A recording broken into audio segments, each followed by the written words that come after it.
hakuna mtu ambaye anaweza kulengwa, wala hakuna kusudio lolote linalokusudia kumlenga mtu au taasisi ama nini, kwa sababu kama ingekuwa hivyo basi kama wangelenga taasisi fulani wangekamata taasisi yote mpaka viongozi wa juu.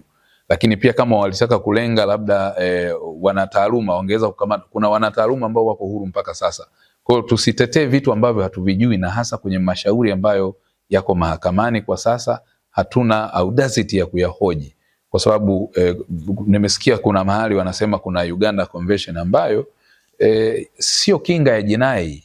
Yani ninapokuwa mhadhiri, ninapokuwa mwanasheria, ninapokuwa waziri, ninapokuwa mbunge, unapokuwa mfanyabiashara au mwanasiasa, unapokuwa mkulima, mfugaji, mtu awaye yoyote, hakuna mtu aliye juu ya sheria.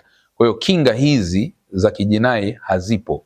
Mwenye kinga ya jinai peke yake ni yule ambaye ameelezwa kwa mujibu wa katiba na kwa mujibu wa utaratibu ambao upo. Kwa hiyo tusipotoshe umma na kutaka kuonyesha kwamba labda kuna kundi fulani linalengwa au mtu fulani.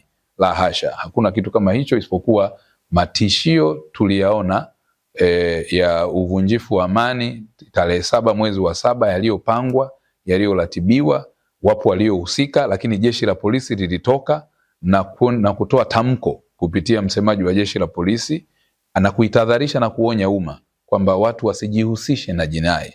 Lakini hatua ya pili, wakati pia kukaribia tarehe 7, jeshi la polisi lilitoa tamko jingine. Nadhani wametoa matamko na tahadhari na maonyo zaidi ya 4 kabla ya tarehe 7, na la mwisho limekuja kutolewa hivi jana, nadhani kama nakumbuka, ambalo nalo pia lilikuwa likitoa taarifa ya juu ya watu zaidi ya 130 waliokamatwa wakiwa na makosa mbalimbali. Wapo ambao walionyesha na viashiria vya charges ambazo zimetolewa za ugaidi, na wengine wengi si katika mlengo huo, labda pengine wamevunja sheria, kanuni za adhabu. Kwa hiyo kwa sababu ni jambo ambalo liko mahakamani, sina sababu ya kulizungumza kwa kina zaidi. Tuache haki itendeke. Ambaye atakuwa hana makosa kwa mujibu wa ushahidi, vielelezo na maelezo atakayoyatoa, basi atakuwa mtu huru. Kuna principle of presumption of innocence ambayo pia ipo kwenye ibara ya 13 ya Katiba ya Jamhuri ya Muungano wa Tanzania. Mtu hataonekana kuwa na hatia mpaka pale ambapo atatangazwa kuwa na hatia na mahakama. Kwa hiyo hili jambo nadhani si vema kuendelea kupotosha kwenye mitandao, tuiachie mahakama na wala hakuna lengo. Sasa kama ukikuta kwamba kuna taasisi fulani au watu wamejikuta kwamba wengi ndio wahalifu, sasa hilo litakuwa ni bahati mbaya sana, sio kazi yetu sisi.